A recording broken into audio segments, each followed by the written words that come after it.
बघा, जगाच्या मालकाने, विश्वाच्या मालकाने सांगितलं. त्या पारूबाई कुंभारणीला आनंदाने घरी नेलं, पाणी दिलं पोटभर आणि पोटभर जेवायला घातलं, भाजी भाकरी खायला लावली. 21 दिवसाचा उपवास मामांनी या पारूबाई कुंभारणीच्या हातच्या प्रसादाने सोडला. मामांनी आपली बहीण मानली, या पारूबाई कुंभारणीला आपली बहीण मानली. मामांनी सांगितलं या पारूबाई कुंभारणीला, अगं पारे, माझ्या 21 दिवसाच्या उपवासाचं पारणं तुझ्याच हातच्या जेवणानं सोडणार, तू काय नैवेद्य चुकू नको. मामा दरवर्षी पट्टण कडोलीला जायचं आणि 21 दिवसाच्या उपवासाचे सांगता या पारूबाई कुंभारणीच्या हातच्या प्रसादानं, बहिणीच्या हातच्या नैवेद्यानं सोडायचं. आणि दरवर्षी मामा पंढरपूरला ज्यावेळेस जायचं, पंढरपूरला आश्विनवती एकादशीला जायचं, त्यावेळेस पांडुरंगाला अभिषेक घातल्यानंतर मंडळी, आजही मंडळी लोक जिवंत, पांडुरंगाचं बोलणं, पांडुरंगाचं मामांचं बोलणं मंडळी बाहेरच्या लोकांना ऐकू येत होतं. मग मामांचा अधिकार काय असेल. पांडुरंगाला अभिषेक घातल्यानंतर मंडळी या मानलेल्या बहिणीला पारूबाई कुंभारणीला साडी चोळी पातळ आहेर करायचं. 1966 साली मामा कुठं होतं? निंगापूर गावामध्ये. दरवर्षी मामा या पारूबाईच्या कुंभारणीच्या घरी जाणार, 21 दिवसाच्या उपवासाची सांगता करणार. तर एक दिवस असा झाला की मामा होता निंगापूरला, समाधी घेण्यापूर्वी 1.5 महिना अगोदर ह्या पारूबाई कुंभारणीच्या घरी गेलं. पारूबाईच्या कुंभारणीच्या घरी गेलं आणि मामाने आवाज मारला. पारूबाई कुंभारीण पळत पळत गेल्या, मामांच्या पायावर पाणी घातलं. मामाने सांगितलं, हे बघ पारे, अगं बाळू धनगर मेला म्हणून समजायचे, अगं भाऊ मारल, पण मी मारणारा धनगर नाही, मी अमर आहे. माझ्या 21 दिवसाच्या उपवासाचं पारणं मी तुझ्याच हातच्या जेवणानं सोडल, तू काय माझा नैवेद्य कधी चुकू नको. क्षणात मामा तिथून अदृश्य झालं. पारूबाई कुंभारणीला आजूबाजूला पाहिलं, मामा कुठंच दिसलं नाही. त्याचा प्रत्यय मंडळी 1.5 महिन्यानंतर आला. 4 सप्टेंबर 1966 ला मामांनी आदमापुरामध्ये महासंजीवन समाधी घेतली. तो 21 दिवसाच्या उपवासाचा पारणं सोडण्याचा, उपवास सोडण्याचा प्रसंग मंडळी आला. तिनं भलं मोठं नैवेद्याचं गाठोडं घेतलं. मामांना जे जे पदार्थ आवडतात ते ते पदार्थ, पुरणपोळ्या सगळं, मामांच्या आवडीच्या कन्या सगळं आदमापुरामध्ये समाधी मंदिरापर्यंत नेल्या. गाठोडं जसं उघडलं मंडळी, मामांच्या आवडीचे जिन्नस पदार्थ गायब झाले आणि बराच वेळा हा प्रसंग तो उद्भवला मंडळी. मग विचार करा, मामा नाही असं समजू नका. ज्या दिवशी वल्या झाडाला आग लागेल, आता वले झाडं उभ्यानं कटी पेटल. ज्यावेळेस पृथ्वीचा प्रलय काळ होईल, पृथ्वी नष्ट होईल, वल्ली झाडं खालून वरून महाप्रलयानं, महाअग्नी ज्वालानं पेटल. मामा सहज सांगायचे, थोडक्यात सांगायचे, अरे ज्या दिवशी वल्ली झाडं उभ्यानं पेटल त्या दिवशी या जगात बाळू धनगर नाही म्हणून समजा. मामाने सांगितलं, बघा, हे ब्रह्मांड एखाद्या गौरीच्या खांडाप्रमाणे जळत. झेंडूचं झाड असतं मंडळी, पानं वाळतात, सुकतात, पडून जातात, पाकळ्या सुद्धा सुकतात, निघून जातात, आतलं बीज मात्र तसंच राहतं. तसं मामाने सांगितलं, मी कधीच नाश पावणार नाही असं आत्मत म्हणतोय. अरे सृष्टीचं चक्र चालवणारा कोणीतरी आहे, त्याला ईश्वर म्हणतात, तो म्हणजे मीच. मामाने कधी सांगितलं नाही मी देव आहे. मामा सांगायचे, अरे कन्या खा जा, कन्या खा जा बाबा, आणि काम होतंय. बघा काय मामा बोलल ते सत्य होतं. तर असाच एक बाबूराव नावाचा मामांचा भक्त होता. धनगरी ओव्या म्हणायचा, धनगरी ओव्या म्हणायचा. बोलता बोलता बकरी चारता चारता गाणं तयार करायचा, मामांना ओव्या म्हणून दाखवायच्या. अरे कधी कधी मामांच्या डोळ्यातून अश्रुधारा यायचा. काय सुरेल गाणं असेल ते. एकदा मामा आणि हा बाबूराव नावाचा भक्त बसला होता. मामा त्याला आवडीनं बाऊच्या म्हणायचे. मामाने सांगितलं, अरे बाऊच्या, अरे मी समाधी घेतल्यानंतर माझी हाड समाधीतनं तुझ्याशी बोलतील. तर मंडळी त्याचा प्रत्यय आला. मामाने समाधी घेतली. 4 सप्टेंबर 1966 ला समाधी घेतली आणि 4 दिवसानंतर या बाबूराव नावाच्या भक्ताला कळालं. हात कलंगले तालुक्यातला भक्त होता मंडळी. उशिरा कळालं मंडळी. हळहळ मनात व्यक्त केली आणि एसटीनं निघाला. संध्याकाळची वेळ होती. एसटी आदमापूर गावामध्ये आली. लाईटची सुविधा नव्हती मंडळी. एसटीच्या उजाडामध्ये उतरला. एसटी राधानगरी साईडला निघून गेली. अंधार पडलेला होता मंडळी. पूर्व दिशेला आदमापूर गावामध्ये जाणार, पण रस्ता चुकला मंडळी. निवृत्त दिशेला चुकीच्या मार्गाने चालायला लागला. अंधार होता मंडळी, अंधार होता. चालत चालत जाणार. समोर आड होता मंडळी खोल. त्या आडामध्ये पडणार एवढ्यात माझा मामा समाधीतून बोलायला लागला, अरे भाऊच्या, अरे असा आडाकड याड्यासारखं कुठं चालला? अरे मी इथं बसलोय नव, अरे समाधीतून माझी हाड तुझ्याशी बोलतील. मामांचा शब्द माघारी फिरला. अरे खाना कोणा सगळं समाधीची तिथं मामांची दिसली. तिथं दर्शन घेतलं, खांद्यावर त्याच्या घुंगड होतं, बाजूला अंथरून टाकलं, झोपला. मंडळी सकाळ झाली, मामांचं दर्शन घेतलं. वर मरगुबाईच्या देवळाकडे मामांची बकरी होती. झालेला प्रसंग सगळ्यांना सांगितला. सगळ्यांना नवल वाटलं. मामांनी सांगितलं, नाही असं समजू नका, आजही मामा मंडळी सर्प रूपात दर्शन देणार, आजही कोणत्या ना कोणत्या रूपात दर्शन देतात. मामांनी सांगितलं, मी इथंच आहे मंडळी, आजही मामा तळावर असतात. मंडळी आपण काय सेवा करतो मामांना सांगायची गरज नाही. हा देवासारखा देव वेगळा आहे मंडळी, जगा वेगळा देव. साक्षात भगवान शंकरानं धनगर कुळामध्ये अवतार घेतलाय. आणि खरोखर नाही असं समजू नका. ज्या दिवशी वल्या झाडाला आग लागेल त्या दिवशी या जगात बाळू धनगर नाही म्हणून समजा. आज मंडळी विचार करा, गावात सप्ताह बसला तर वर्गणी निघत नाही, मामांचा पालखी सोहळा येतोय आणि एवढं मोठं अन्नदान होतंय. बघा, प्रत्येकाच्या मनावर अधिराज्य गाजवतोय देव, प्रत्येकाकडून सेवा करून घेतोय आणि पदरामध्ये पुण्याचा साठा टाकतोय. बघा, व्यंकप्पा सावकारानं सुद्धा सांगितलं, अरे बाळू मामांसारखी सेवा करण्याचं भाग्य आपल्याला लाभतंय म्हणजे महापुण्याचं फळ आहे. लक्षात घ्या, कितीतरी जन्मात, कितीतरी अनंत जन्मामध्ये मामांची सेवा केली असेल का? तर राम होऊन वनवास केला, कृष्ण होऊन गायी राखल्या. अरे राम होऊन वनवास केला, कृष्ण होऊन गायी राखल्या आणि धनगर होऊन बकरी राखतोय, पण जगाला अजून देव कळला नाही. खरोखर मामांचा अधिकार काय आहे लक्षात घ्या. मामा कोण आहेत ते जाणा बाबा, आणि तेवढी सेवा होईल, भक्ती होईल तेवढी करा.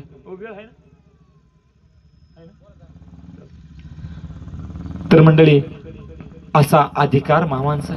जशी सेवा करल तशी भाकरी, आयुष्याची भाकरी मामा देणारा देव. कोणत्या रूपातला? मामा कोणाचा पगार ठेवून घेणारा देव का? जशी चाकरी करल तशी भाकरी देणार. मामा सांगायचे, अरे माझा हात असा घेण्यासाठी नाही, माझा हात असा देण्यासाठी. आणि म्हणून मामाने स्वतःच्या संसाराची राख रांगोळी केली. अरे स्वतःच्या भावाला सुद्धा शाप देऊन मारलं का तर आज्ञेचं पालन केलं नाही. विचार करा, आपल्याकडून सुद्धा मामांची काही चूक झाली तर देव आपल्याला सुद्धा सुट्टी देणार नाही का? अरे स्वतःच्या संसाराची राख रांगोळी केली आणि जगाचा प्रपंच करत करत देव आज तुमच्यापर्यंत आलाय. मंडळी लक्षात घ्या. तर असंच एकदा 1942च्या स्वातंत्र्य लढ्यामध्ये एक बापूसाहेब कलावंत म्हणून मुसलमान समाजाचे होते. 18 खून झालेलं होतं, 42 केसेस त्यांच्या अंगावर होत्या. स्वातंत्र्य सैनिक म्हणून काम केलं होतं. ब्रिटिश सरकारचं वॉरंट निघालं का तर गारगुटी गावामधले कचेरीच त्यांनी फोडली. ज्या ज्या भागामध्ये जायला लागायचं तिथं पोलीस स्टेशनला हजेरी द्यावा लागत होतं. कचेरीमध्ये जिथं तारीख पडेल तिथं जावं लागत होतं. अरे गारगुटीमध्ये कचेरीच फोडली. जशी कचेरी फोडली तसं ब्रिटिश सरकारचं वॉरंट निघाले. या बापूसाहेबाला काय करावं, कुठं राहावं काय समजायला मार्ग नाही. अशातच एका मामांच्या भक्ताची या बापूसाहेबाची गाठ पडली. मामांच्या भक्तानं सांगितलं, हे बघ मामा काहीतरी मार्ग काढतील, मामांच्या तळावर चल.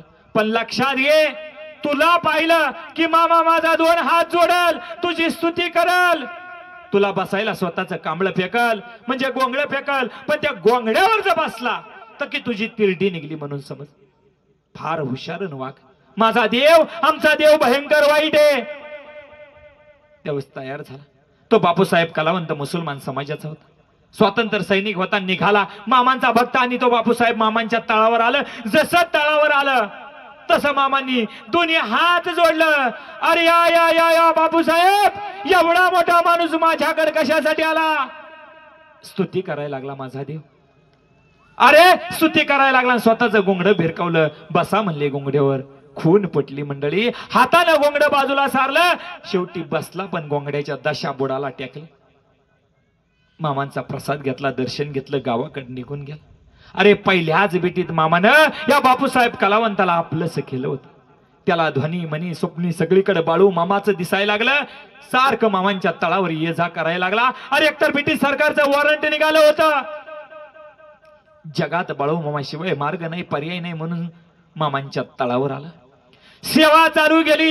एकनिष्ठपणाने मामांची तळावर मेंढी माऊलीची सेवा चालू केली. आणि माझा मामा मध्येच त्याला बोलायचा, बाप्या अरे तू माझ्याकडे कशासाठी आला रांडाच्या? मामा रांडच्या वंडगीच्या सुकाळीच्या मामा शिवे द्यायचं का शिवे द्यायचं? ऐका, संतांच्या शिव्या म्हणजे साक्षात ओव्या आहे. मामानी सांगितलं, अरे माझ्या शिव्या म्हणजे तुमच्या पाठीमागा असणाऱ्या साडेसातीला, तुम्हाला नाही. अरे माझ्या एका शिवीची किंमत जर करायला गेला, अरे 1,00,000 रुपयापेक्षा जास्त किंमत होईल. मग काय असेल अधिकार मामांचा?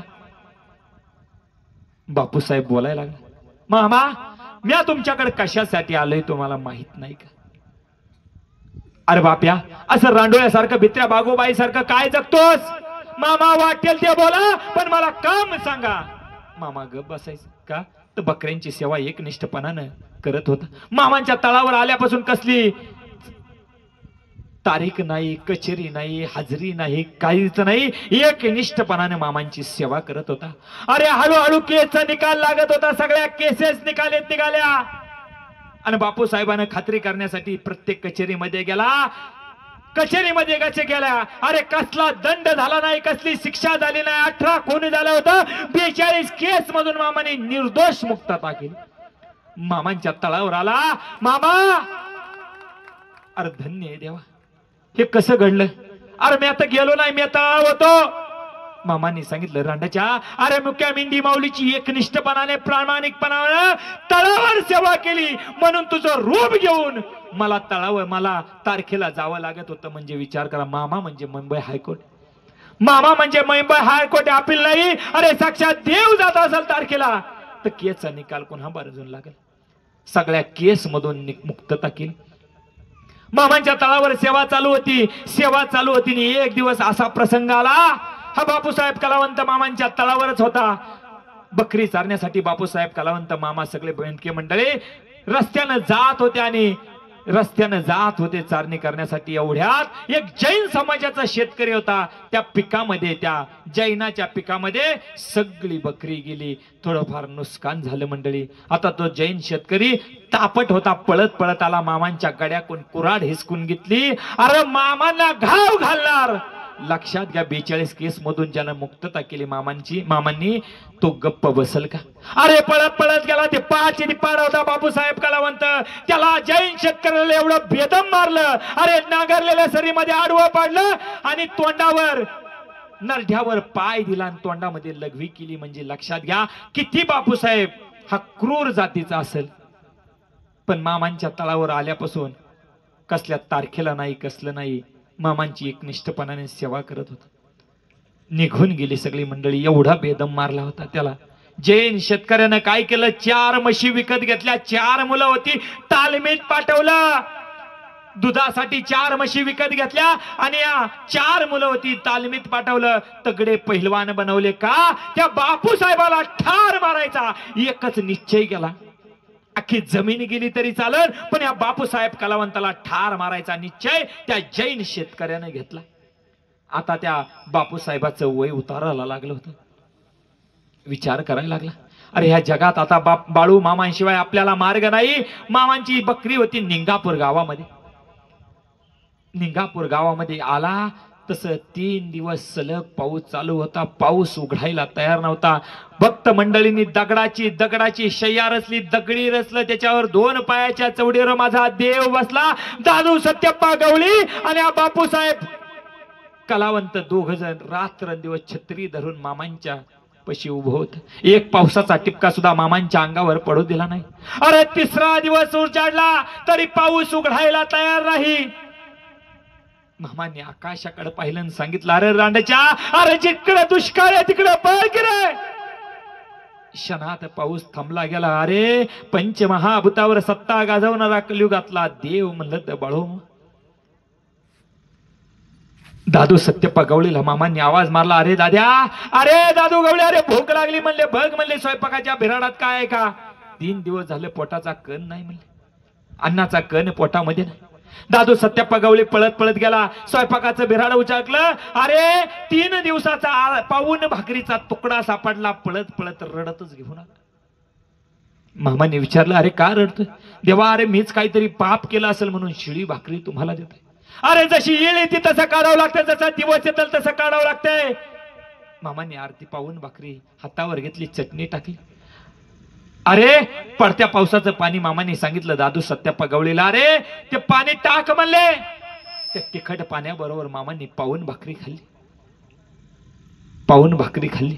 मामांनी सांगितलं अरे बघशील म्हणले, अरे इथून पुढे जगाला फार वाईट दिवस येणार. त्यावेळेस मामांनी शिळी भाकरी खाल्ली. अरे बघशील म्हणले माझ्या तळावर धान्याच्या राशी लागतील, तेलाच्या डब्याच्या उतरंडी लागतील.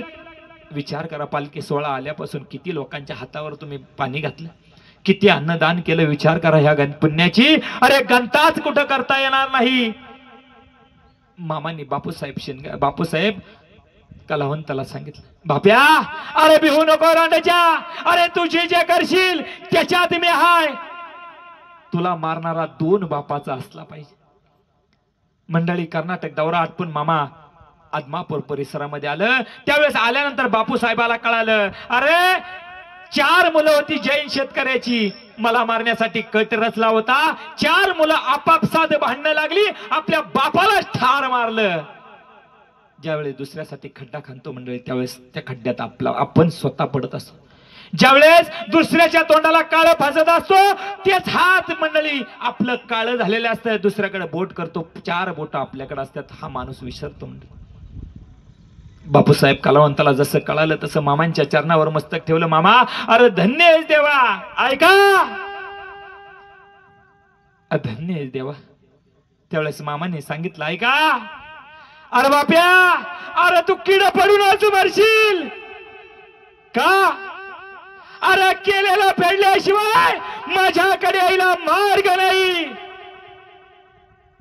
तरुणपणी वाईट कर्म घडलेले होते. 18 बाया विधवा झालेल्या होत्या. तो तळतळाट भोग भोगायचा होता. तरुणपणामध्ये दांडगाईच्या जीवावर मंडळी 20-25 एकर काठीच्या जोरावर जमीन बळकावली होती. परस्त्री गमन करणं वाईट नाद होता मंडळी. मामांनी सांगितलं, बाप्या अरे तू किड पडूनच मरशील, केलेलं फेडल्याशिवाय माझ्याकडे यायला मार्ग नाही. म्हणजे जवानीमध्ये पुष्कळ वाईट कर्म केले होती, त्याचा भोग अजून भोगायचा शिल्लक होता. मामाने सांगितलं, बाप्या अरे तुम्ही केलेल्या कर्माची फळं ती तुम्हालाच भोगायच्यात, ती काय कोणाच्या बापाला सुद्धा चुकली नाही. लक्षात घ्या मामांचं वाक्य, केलेलं फेडल्याशिवाय माझ्याकडे यायला मार्ग नाही. कर्म कुणाला चुकवता आलं नाही. मामाने सांगितलं, अरे रामाला सुद्धा 14 वर्ष वनवास भोगायला लागला कर्मामुळं. मामा सांगायचे, कृष्णाचा जन्म सुद्धा तुरुंगात झाला कर्मामुळं. आज माझ्या वाट्याला आलेला भोग हा सुद्धा कर्मामुळं. लक्षात घ्या प्रत्येकाला आलेलं कर्म हे भोगायलाच पाहिजे. कुणी सुद्धा सुटका झालेला नाही. देवाला चुकलं नाही कर्म, त्यासाठी कर्म चांगलं करा. का तर केलेलं फेडल्याशिवाय देवाकडे यायला मार्ग नाही. नंतरच्या काळामध्ये मंडळी दाभना आवडलं किड पायामध्ये पडलं. अरे काटा टोचला तर टचकन पाणी येतंय डोळ्यात. दाभना आवडलं किड पायामध्ये पडलं. अरे अख्खा पुकरून पुकरून शरीर खाल्लं. किती वेदना झाल्या त्याला विचार करा.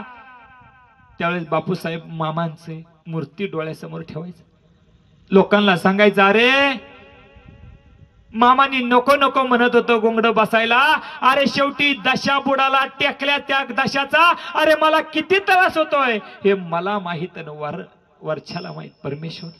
शेवटी आळ्यांनी पोखरून पोखरून शरीर खाल्लं, शेवटी त्याचा अंत झाला. त्यासाठी कर्म चांगलं करा, कर्म कधी चुकत नाही मंडळी. बोला बोला बाळू मांच्याला म्हण. मामा सांगायचे, अरे नीतीसारखं फळ नाही, अरे धर्मासारखा लाभ नाही, आणि परोपकारासारखं पुण्य नाही. अरे नीतीनं वागा, कष्ट करून कमवा, कुणाचं कुळ कायद्याचं रान हडपून घेऊ नका, इस्टेट मिळेल म्हणून पोरगी करू नका. अरे नीतिमत्तानं कमवा, नीतीसारखं फळ नाही, धर्मासारखा लाभ नाही. अरे लय कलियुगामध्ये पैसा झाला. अरे लय कलियुगामध्ये पैसा झाला तर परस्त्रीच्या अंगावर कधी हात टाकू नका, परस्त्री गमन कधी करू नका, पर निंदा कुणाची करू नका, पर धन कुणाचं घेऊ नका. अरे लय कलियुगामध्ये पैसा झाला तर 5 माणसाच्या हातावर तुम्ही पाणी घाला, म्हणजे अन्नदान करा. अरे तो तुमचा धर्म झाला.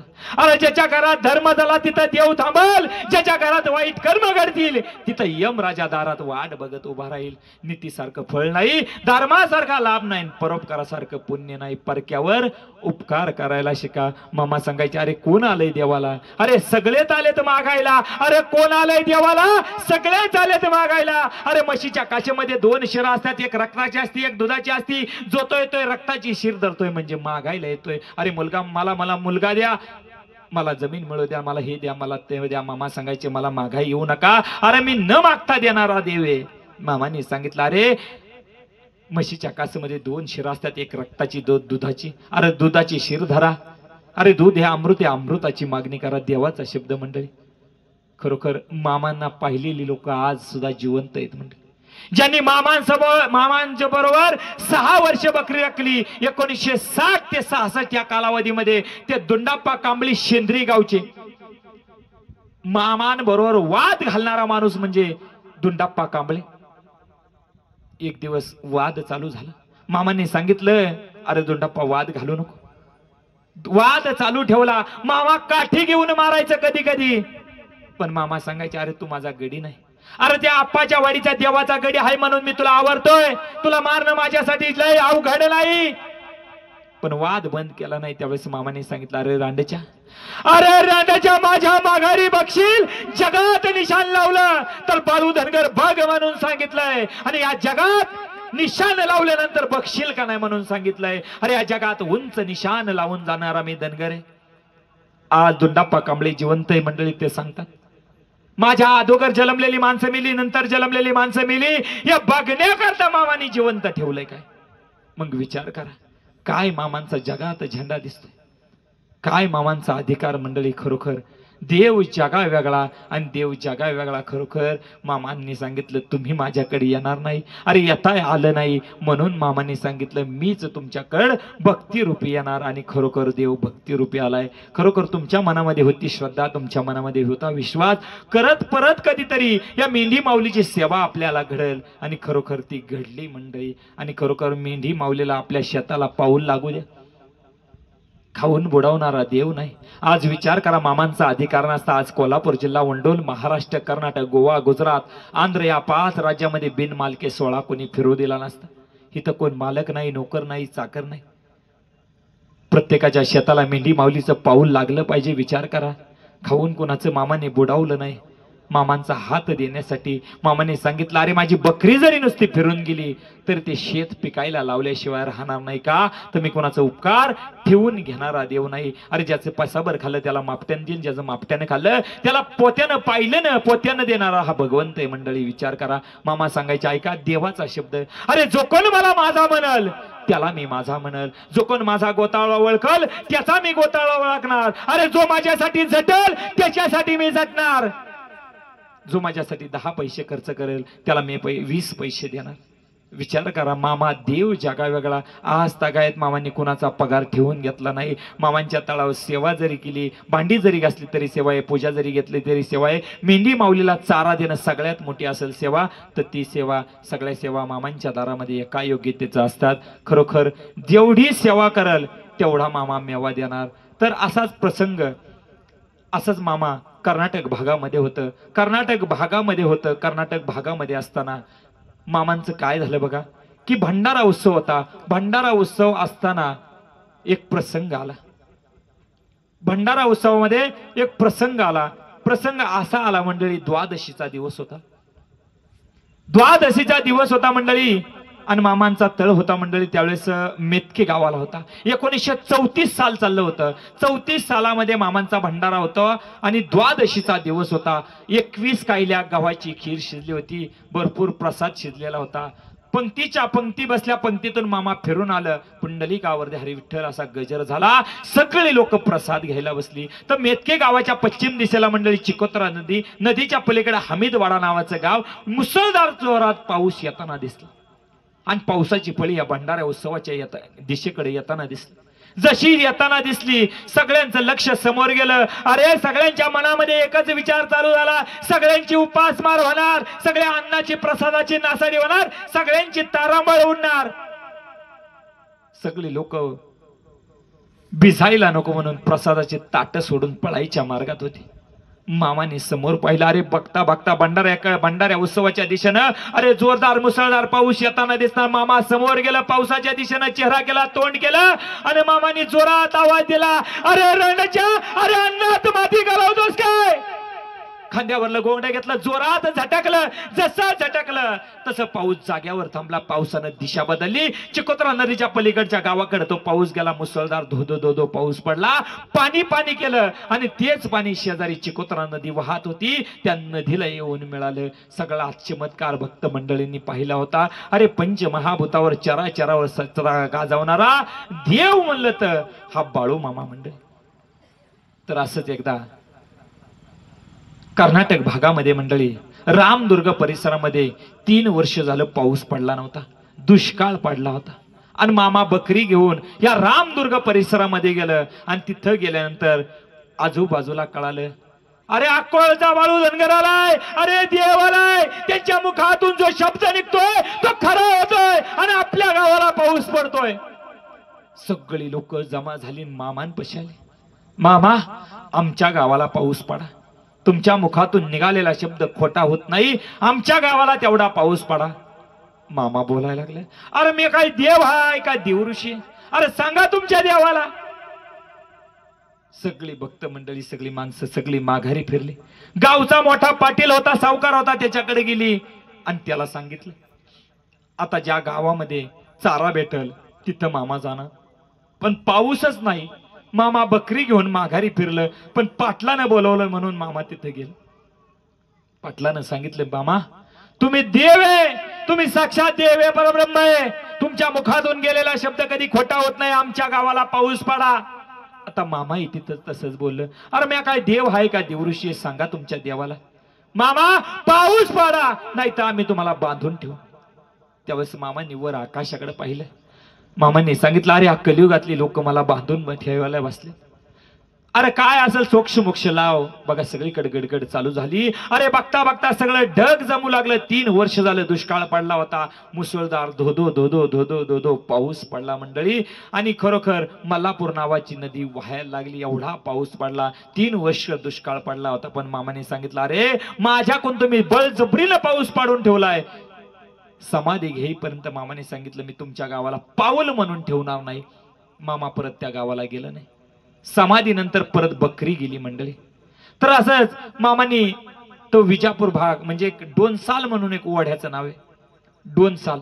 तर मामा सांगायचे त्या भागातला त्या ओढ्यातला चारा जरी खाल्ला, तुपासारखा चारा, तो जर खाल्ला, वर्षातून 3 महिने खाल्ला तर बकरी चांगली राहतील. 3 महिने नाही जमलं 30 दिवस तरी खा. 3 दिवस नाही जमलं तर 3 दिवस तरी चारा बाबा हो. तर मामा तो डोनसाल तो चारा, तिकडल्या भागातला चारा चारून मामा येत होतं. येत असताना कृष्णा नदी आडवी लागली. कृष्णा नदी आडवी लागली.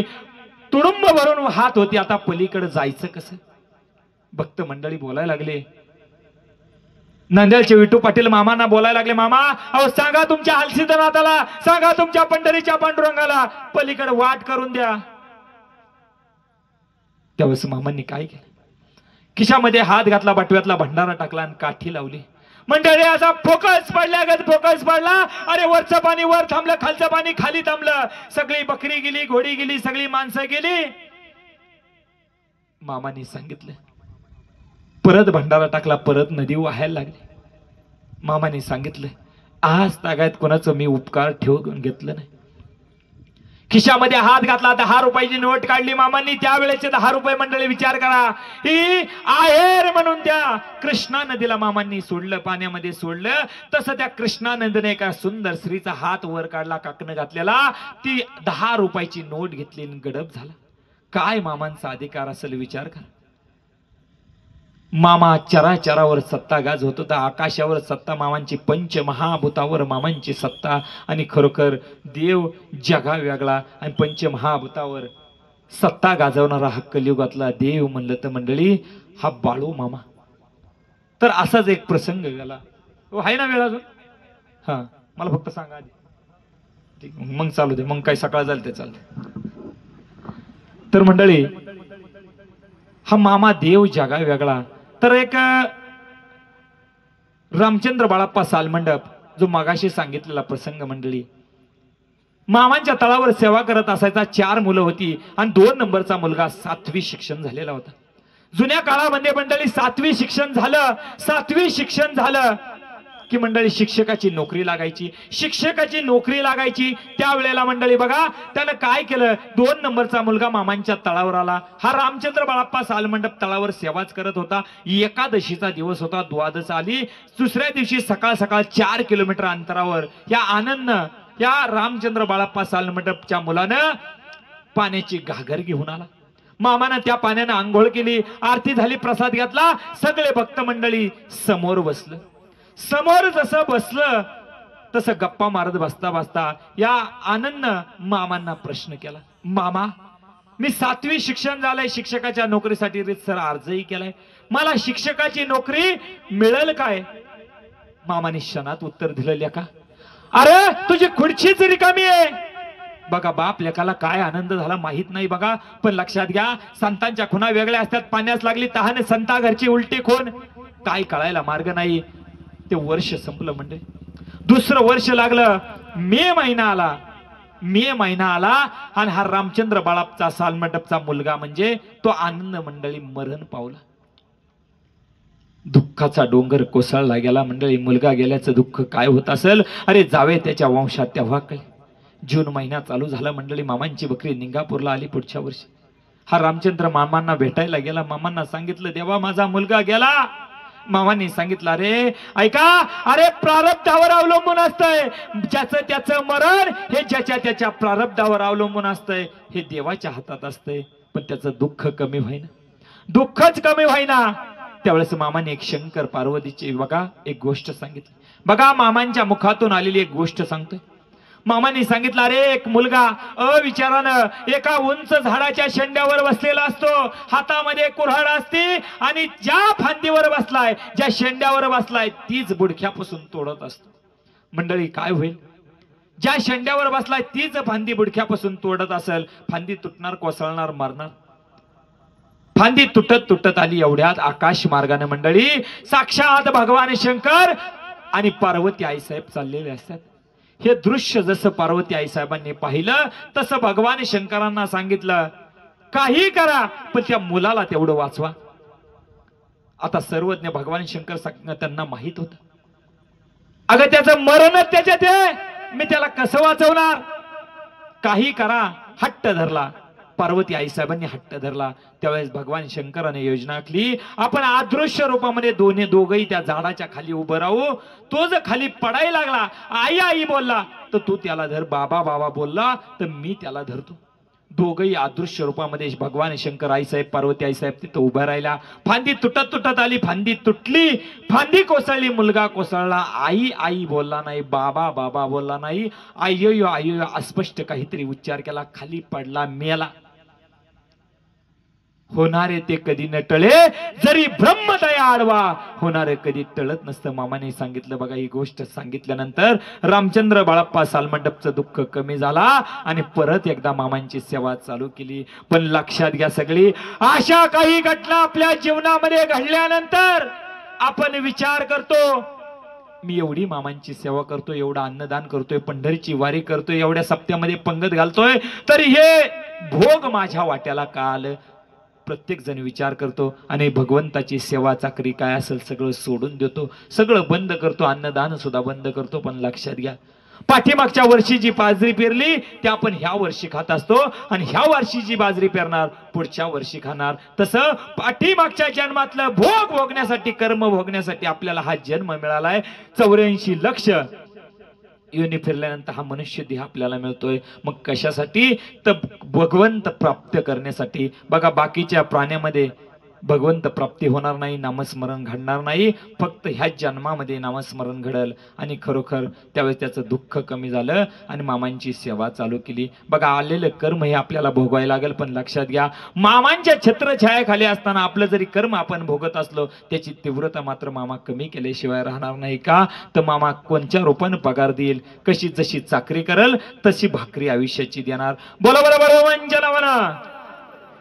तर मंडळी बघा, आलेलं मरण सुद्धा चुकवता येतं. कसं चुकवता येतं बघा. तर असंच एकदा लगमन्ना भैरू भामांनावर हा मामांचा भक्त बघा, तर गडिंग्लजच्या परिसरामध्ये मामांची बकरी होती, आपलं सॉरी औरनाळ भागामध्ये मामांची बकरी होती आणि गडिंग्लजच्या परिसरामध्ये हा लगामन्ना भैरू भामांनावर होता आणि मामांच्या तळावर औरणाचा रामू सावंत मामांच्या तळावर सेवेला होता. आता रामू सावंत हा लगमन्ना हे दोघ जण मित्र होते. 18 वय होतं मंडळी आणि 17-18 वय होतं. लगामांना मामांच्या तळावर घेऊन कोण आलं? हा रामू सावंत आला आणि मामांना त्याचं मरण दिसलं. या लगामांनाचं मामांना मरण दिसलं आणि रामू सावंतला मामा बोलायला लागलं, अरे राम्या, अरे राणेच्या, अरे याचं मरण मला दिसतंय, याला माझ्या तळावर का आणलं? हाकलून लावलं. 4 दिवस झालं. परत त्याच्याच वयाचे 17-18 वयाचे मुलं होते. परत तळावर आला. परत मामाने सांगितलं, राम्या, अरे रांड्याच्या ह्या तळावर का आणलं? ह्याला तळावर का आणलं? ह्याचं मरण मला दिसतंय. परत हाकलून लावलं. 8 दिवसानंतर परत हा लगामांना भैरू स्वतःहून मामांच्या तळावर आला आणि सेवा चालू केली. मामा परत वरडायला लागले, अरे कुणाचं मोडक, अरे कुणाचं गाडग माझ्या माथ्यावर फोडतो? मामाने शिव्याचा बडी मार दिला. का शिव्या कुणाला द्यायचा मामा? ज्याच्या पाठीमागे 7.5 असेल त्या 7.5ला मामांच्या शिव्या असायच्या. शिव्या म्हणजे संतांच्या शिव्या म्हणजे ओव्या. का तर मामांच्या एका शिवीची किंमत मामाने सांगितलं 1 लाख रुपयापेक्षा जास्त होईल. आणि त्यावेळेला मंडळी, त्यावेळेला बघा काय झालं. मामाने एक जबाबदारी सेवा सांगितली. हे बघ म्हणला, मामाने सांगितलं, अरे गडिंग्लजच्या परिसरामध्ये तुझी बकरी आहे, तुझ्या बकऱ्यांना लाळीची साथ आली. माझी बकरी गडिंग्लजच्या परिसरामध्ये न्यायची नाही. आवळनाळ गावावरून भडगावला व्यवस्थित त्या नेण्याचं काम सोपवलं. त्याने भरपूर खटपट केली. मामांची सेवा एकनिष्ठपणाने केली. सगळी बकरी भडगावला नेऊन पोचवली आणि मामा बकऱ्यामध्ये होतं. लगामांना बकऱ्यामध्ये होता. बकरी चरत होती. मामा एकटं बोलायला लागलं, अरे वर गेला तर शिडी लावतो आणि खाली गेला तर कुदळीने वर उकरून काढतो. कोण तुझ्या केसाला धक्का लावतोय तेच बघतो. मामा 4-5 मिनिटं बोलत होतं पण काय कळायला मार्ग नव्हता. 2 दिवस झालं. या लगामांना मामांचा संजीवनी भंडारा घेतला. त्याच्या बकऱ्यामध्ये गेला. अनेक धनगर समाजाची बकरी चारणी करण्यासाठी त्या गडिंग्लजच्या परिसरामध्ये आली होती आणि तिथून निघाला जसा निघाला तसा जोरदार मुसळधार पाऊस चालू झाला. पाऊस जसा चालू झाला त्याच्या बकऱ्यांना एक विशिष्ट आवाज मारला. त्याच्या बकरी 2 मेंढ्या 3 शेळ्या 2 कुत्री बरोबर आली. एवढ्यात विजेनं घाला घातला. 2 मेंढ्या 3 शेळ्या 1 कुत्रा जाग्यावर मरण पावला. लगामांना 1 कुत्रा वाचला. 2 दिवस लगामांना बेशुद्ध होता. 2 दिवसानंतर शुद्धीवर आला. मामांच्या तळावर गेला. चरणावर मस्तक ठेवलं. मामांचा शब्द कानात घुमत होता, अरे वर गेला तर शिडी लावतो, खाली गेला तर कुदळीने वर उकरून काढतो. कोण तुझ्या केसाला धक्का लावतोय तेच बघतो. का तर माझ्या भक्ताला हात लावायची ताकद यमात सुद्धा नाही. मग विचार करा काय मामांचा अधिकार. जाता जाता एक नामस्मरणाची गोष्ट मामांच्या मुखातून गेलेली सांगतो बघा. मामाने एका पांडुरंग नावाच्या माशाची गोष्ट सांगितली. एक पांडुरंग नावाचा मासा होता. नर आणि मादी समुद्रामध्ये होते. समुद्रामध्ये पांडुरंग नावाचा मासा सतत नामस्मरण करायचा असायचा. पांडुरंग पांडुरंग पांडुरंग मादी हिनवायची. अहो काय पांडुरंग पांडुरंग करताय? एक दिवस आपल्याला बळी व्हावंच लागणार. एक दिवस आपली भाजी झाल्याशिवाय राहणार नाही. काय पांडुरंग पांडुरंग करताय? पांडुरंग मासा तिकडे लक्ष देत नव्हता. सतत नामस्मरण करत असायचा. एक दिवस कोळ्यानं जाळं टाकलं. सगळे मासे अडकले गेले आणि पांडुरंग नावाचा नर आणि मादी दोघे सुद्धा अडकले गेले. त्याने नामस्मरण सोडलं नाही. पांडुरंग पांडुरंग पांडुरंग मादी हिंदवायला लागली. अहो आता कसला आलंय पांडुरंग? आता आपल्याला बळी व्हावंच लागणार, भाजी होणार. त्यावेळेस सांगितलं परमेश्वराची लीला आगात असते. मला तसं मुळीच वाटत नाही. माझा पांडुरंग माझा कदापि घात होऊ देणार नाही. नामस्मरण चिंतन चालू झालं. पांडुरंग पांडुरंग पांडुरंग. कोळ्याने सगळं मासे वर काढले. हे 2 मासे बरे वाटले म्हणून तळाला टाकले. टोपलीत पाणी ओतलं. बाकीचे मासे वर टाकले. विकाय गेला. सगळे मासे विकले. 2 मासे घरी घेऊन आला आणि बायकोला सांगितलं भाजी कर, गावात जाऊन येतो. तिने ते 2 मासे एका पातेल्यामध्ये पाणी ओतून टाकलं. घासण्यासाठी कापण्यासाठी बाहेर आणलं. गटरापाशी मोठ्या दगडावर आणलं आणि पांडुरंग नावाचा मासा हातामध्ये घेतला. बघा जीव जाणार पण त्यानं नामस्मरण सोडलं नाही. पांडुरंग पांडुरंग पांडुरंग. मादी हिनवाय लागली. आता मात्र म्हणायला लागली, अहो आता कसला आलाय पांडुरंग? समोर सुरी पाहिली का? अहो आता बळी व्हावंच लागेल. भाजी होणार म्हणजे होणार. त्यावेळेला मंडळी बघा त्यानं सांगितलं परमेश्वराची लीला आगाध असते. साधू पंडितांना सुद्धा त्याचा अंत लागला नाही, आपल्यासारख्या सूक्ष्म जीवांना काय परमेश्वराचा अंत लागणार. अरे नामस्मरण चालू झालं, पांडुरंग पांडुरंग पांडुरंग. एवढ्यात विजेनं घाला घातला, जोरात कोसळली, हातातला मासा गटारीत पडला, पातेलं लवंडलं गेलं, पातेल्यातला मासा गटारीत पडला. मुसळधार धोधो धोधो धोधो पाऊस चालू झाला, गटार तुडुंब भरली. ओढ्या नाल्यानं सगळं पाणी वाहायला लागलं. ते मासे सुद्धा ओढ्या नाल्याला मोठ्या नदीला जाऊन मिळाले. आले देवाजीच्या मना तेथे कोणाचे चाले ना. आलेलं मरण सुद्धा चुकवता आलं. मंडळी नामस्मरण करा. माऊलींनी सुद्धा सांगितलंय, नाम सकर्तान साधन पैसोपे जळतील पापे जन्मांतरीची. बघा, जन्मा जन्मांतरीचं पाप नष्ट व्हायचं असेल तर भगवंताचं नाव घ्या, अन्नदान करा, मेंढी माऊलीची सेवा करा. होईल जेवढे दिवस पालखी सोहळा असेल तेवढं एकजुटीनं सेवा करा. महिला मंडळ भाकरी चपात्या रोज घेऊन येत जा. झालेली सेवा साक्षात या जगाचा मालक, विश्वाचा मालक, त्रैलोक्याचा धनी ब्रह्माळू मामांच्या चरणी, मेंढी माऊलीच्या चरणी अर्पण करतो. या बघायचे कारभारी राहुलदादा वाघमोडे, त्यांच्यामुळे इथं सेवेचा योग येतोय. बरोबर त्यांच्याही चरणी सेवा अर्पण करतो. तुम्ही सर्व संत मायबाप सर्वांच्या चरणी सेवा अर्पण करतो. सेवेला पूर्ण विराम देतो. अनंत कोटी ब्रह्मांड नायक राजाधिराज योगीराज परब्रह्म सच्चिदानंद आत्मापुर निवासी श्रीमंत श्रीमंत श्रीमंत बळवमांच्या नावाने, बळवमांच्या शाळे मेंढ्याच्या नावाने, आवाज आवाज, बळवमांच्या शाळे मेंढ्याच्या नावाने, बळवमांच्या शाळे मेंढ्याच्या नावाने, राजा घोड्याच्या नावाने, कृष्ण घोड्याच्या नावाने, बळवमांच्या नावाने.